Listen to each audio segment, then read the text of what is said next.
এই রেসিপিটা ভুলেও কাউকে রান্না করে খাওয়াতে যাবেন না, তাহলে পড়বেন মহাবিপদে। কারণ একবার যদি কাউকে রান্না করে খাওয়ান, সে কিন্তু আপনার পিছু ছাড়বে না, বারবার বলবে এই রেসিপিটাই বানাতে। তো দেখুন, আমি এখানে কতগুলো মাছ ছোট ছোট টুকরো করে নিয়েছি। আপনারা চাইলে একটা মাছকে দুভাগও করতে পারেন, আবার 4 ভাগও করতে পারেন। তো সর্বপ্রথম মাছের মধ্যে দিয়ে দিচ্ছি হাফ চা চামচ পরিমাণ হলুদের গুঁড়ো, হাফ চা চামচ পরিমাণ লাল লঙ্কার গুঁড়ো, আর দিয়ে দিচ্ছি স্বাদ মতো বা পরিমাণ মতো লবণ আর একটি ডিম ফাটিয়ে।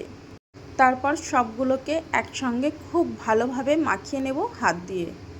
চামচ দিয়ে আবার মাখাতে যাবেন না, সেক্ষেত্রে কিন্তু ডিমটা সম্পূর্ণ মাছের মধ্যে নাও লাগতে পারে। তো দেখুন, খুব ভালোভাবে আমি মাখিয়ে নিয়েছি।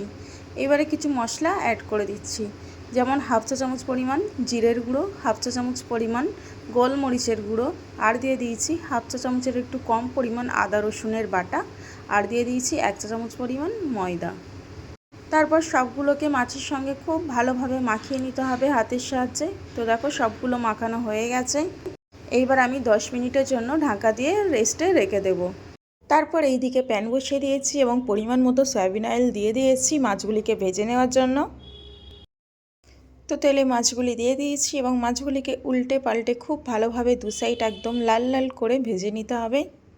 তো দেখো, মাছগুলিকে খুব ভালোভাবে একদম উল্টে পাল্টে ভেজে নিচ্ছি, আর মাছগুলো কিন্তু প্রায় আমার ভাজা হয়ে গেছে। এবারে আমি একে একে সবগুলিকে তুলে নেব। প্যানের মধ্যে থেকে কিছুটা পরিমাণে তেল আমি উঠিয়ে নিয়েছি এবং অবশিষ্ট থাকা তেলের মধ্যে দিয়ে দিয়েছি কুচিয়ে রাখা পেঁয়াজ।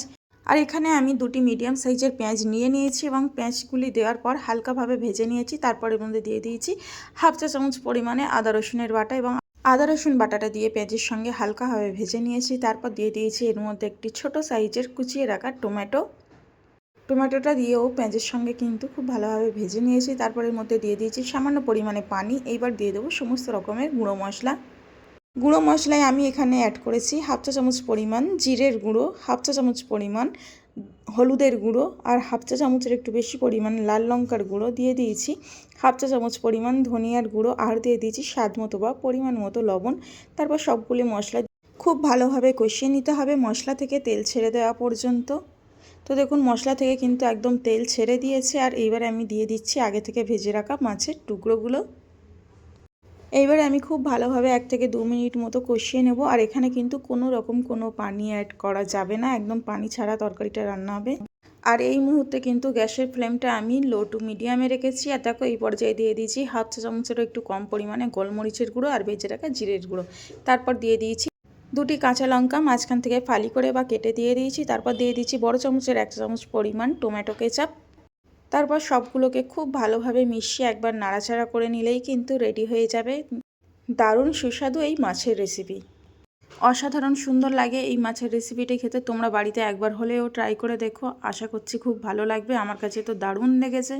আর হ্যাঁ, ভিডিওটা অবশ্যই একটি শেয়ার করে তোমার টাইমলাইনে রেখে দেবে, না হলে কিন্তু পরে বানানোর সময় আবার খুঁজে পাওয়া মুশকিল। আর রান্নাটা কেমন লাগলো তোমাদের কাছে অবশ্যই একটু কমেন্ট করে জানাবে। ভিডিওটি দেখার জন্য অসংখ্য ধন্যবাদ। দেখা হবে অন্য কোনো ভিডিওতে।